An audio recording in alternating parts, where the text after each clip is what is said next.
di balik semak muncullah Pak Tani sambil membawa cangkul. Kancil, dasar gerang, sudah sering kuceritakan, minta itu lebih baik daripada nyolong.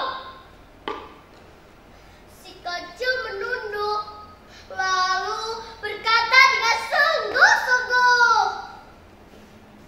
"Maaf Pak, aku cuma suka banget sama timun. Tapi Pak, benar, mulai hari ini aku janji mau belajar bertani timun sendiri."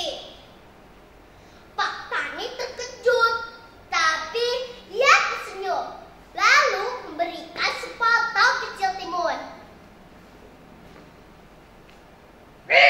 Tapi lain kali kamu ikut aku ke ladang. Kita mulai dari menggemburkan tanah. Siap petani, aku akan mulai jadi petani timun masa depan. Setelah itu si Kancil kembali ke rumahnya, lalu membaca buku yang berjudul Cara Bertani Timun Secara Legal dan Benar. Iya, dia sekarang gemar belajar.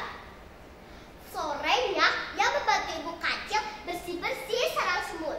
Ia merasa senang bisa bermasyarakat dengan baik. Malamnya, tanpa perlu disuruh, si Kancil langsung tidur cepat. Wah, besok aku harus bangun pagi dan beribadah lagi, katanya sambil muak.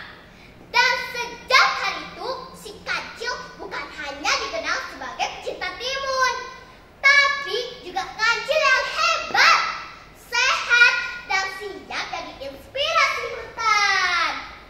Kancil hebat dan kancil sehat. Bangun